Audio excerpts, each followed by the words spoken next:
Recently, I've been getting a lot of questions about how do you ride in the winter? What do you do when it's cold out? What do you do when there's snow? So here today, we're gonna go top to bottom, what I wear and what I do to prepare and to ride in the winter and in the snow.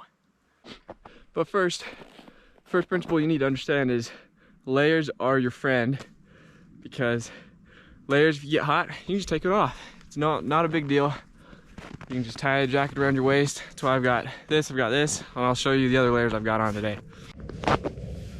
First, start with your shoes. Here, I've got some insulated shoes. Up here, I've got my thick wool socks and a second pair underneath. This is really important. You have a wicking layer and then just a nice warm layer on top. Second is your legs. As you can see here, I've got on a pair of shorts, just my normal Fox riding shorts, as well as, you can see here, some Pearl Izumi thermal over-tights. These are fleece lined, they're incredibly warm, they're waterproof. I love them, they're amazing. They're a little pricey, but well worth the money. I use them road biking, I use them mountain biking. They handle great, taking them through pouring rain and keep me nice and dry, nice and toasty. Next up is your top. I always ride with a hoodie as well as a jersey underneath. Jersey is breathable, it's lightweight, and it's a layer that you can use as a base. If it's really, really cold out, when it's 10, 15 degrees, I'll throw on a thermal top and then thermal bottom underneath my liners. But usually don't need to do that. Like today, it's about 26, 27, so it's not that bad. Just throw on my hoodie, my jersey, I'm good to go.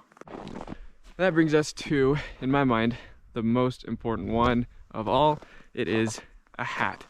Hat is super important because you lose way more heat if you don't have one. You can get thin ones that fit under your helmet and they work great while you're riding down. It's really cold with the air going. Something else to have that's really nice is a buff or just a scarf too. It works great, and I pull it up over my ears, I can put it under my hat. It's fantastic. Also helps with when the air is really cold, going into your lungs, helps kind of warm it up a little bit before it goes in. Last but not least, get a pair of sunglasses. Snow is absurdly bright when you got sun shining on it, and trust me, it's no fun going snowblind when you're out on the trail and you're coming back and you can't see, and then you fall into the creek over here. No fun, not at all. And that's it. It's really simple. Last thing before you go ride is make sure you tell someone where you're going. Check for the avalanche danger. Out here today, it's pretty low because we're in really low risk terrain. It's also good just to have a good mindset about it. Riding your bike is fun. So go have fun out in the snow, slipping and sliding all over, and it's just awesome all around. One other thing I want to mention is I air down my tires.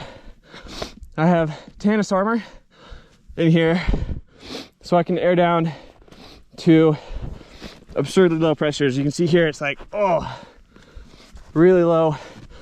Keep the front pretty low as well. It's normally around 5 to 8 psi, but depending on the snow and if there's going to be any dirt, I might go higher or lower, but that's usually what I run.